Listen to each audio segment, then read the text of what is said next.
Hey guys, hopefully you guys got your dance wiggles out and busted some good moves for your moms and dads this morning. So, we are on to our next chapter in A Crazy Day with Cobras. So, today, when we're done with our read, I would love for you guys to do this for me. Please get your journals out, and on your next page, I want you to draw two of the characters that we read about. Pick two of them. It can be Jack and Annie, it can be the Great Mogul, it can be whomever. But I want you to draw two pictures of those two characters. However you want to draw them, okay? And label those. And then I want you to write a sentence about how they are different. How the two characters are different. So, when you're listening to today's chapter, I want you guys to think about that, okay? All right, sit back, and here we go. Chapter 5, Not Funny. The tall guard escorted Jack and Annie out the back door of the hall and into a walled courtyard. The other ambassadors were already entering the palace quarters on the far side. Jack was so frustrated he barely noticed the crimson and purple flowers, the bubbling fountain, and the dazzling water pools in the courtyard. All he wanted to do was get back to the treehouse. Their mission was done. He tried to think of an excuse to get away. Annie, he whispered.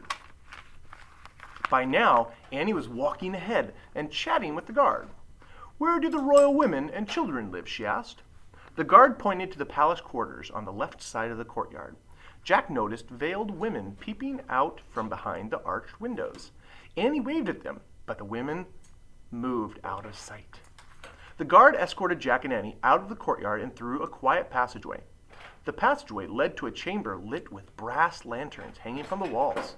The guard handed them each a silk coat, a sash, and a pair of pointy shoes, and a jeweled turban to put on their heads. What's this? Asked Jack. Gifts from the Great Mogul. You may change in here, the guard said. Oh, thanks, said Jack. The guard pulled aside a curtain and revealed a small space like a dressing room. Jack and Annie stepped inside and the guard pulled the curtain shut. Jack whirled around to Annie. This is awful, he whispered. We have to get out of here. Calm down, said Annie. We don't have a choice. She rubbed her hands over the purple silk coat. I love these clothes. Oh, brother, said Jack, sighing. But he took off his hot jacket and pulled on his orange coat and tied the sash. He definitely felt cooler in this soft silk coat, but the puffy pants made the coat balloon out from his waist. I really hate this, he groaned. But don't worry, we'll leave right after the parade, said Annie. She tucked her braids under her orange turban.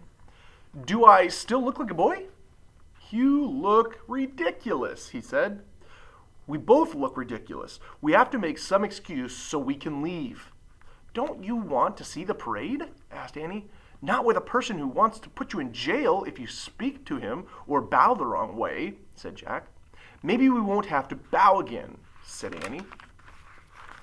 Yes, but you're missing my point, said Jack. He put on his blue turban. Then he took off his buckled shoes and put on his pointy slippers. Annie looked at him and laughed. Not funny, said Jack. Well, don't forget, if we run into trouble, we can always drink the potion and make ourselves small, said Annie. And get squished by the Mogul's guards? No, thank you, said Jack. Annie laughed. Not funny again, said Jack. The Imperial guards pushed open the curtain of the dressing room. Come with me now, he said. Jack and Annie followed the guard out of the chamber and down a hallway of the palace. Remember, don't talk to the other ambassadors, whispered Jack, and never, ever say anything to the Great Mogul. Promise? Don't worry, I know what to do, whispered Annie. Jack and Annie followed the guard through another chamber and out to a wide, shaded balcony.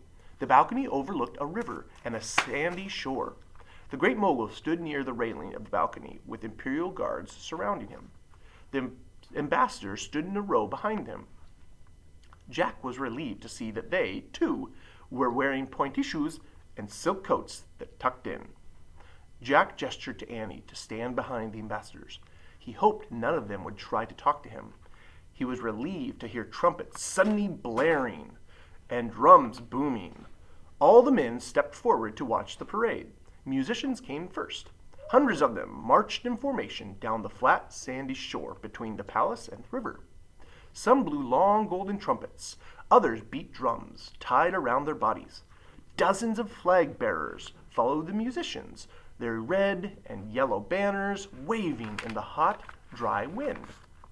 After them came row after row of tall, elegant horses with golden bridles. Some were dark gray, others were copper-colored, milk white, or midnight black. 100 Arabian horses, an imperial guard announced to the ambassadors, the most beautiful animals in the world. Jack glanced at the Great Mogul. The ruler was coldly watching the parade. Next came carts pulled by white oxen. Riding on the carts were cheetahs with tan fur and black spots. They wore gold collars that glittered in the sunlight.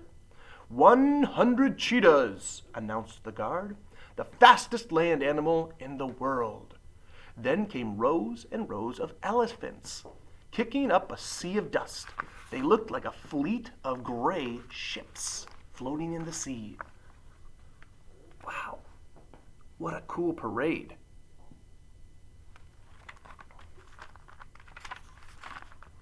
"100 elephants caught in the wild," said the guard, "the largest land animal in the world."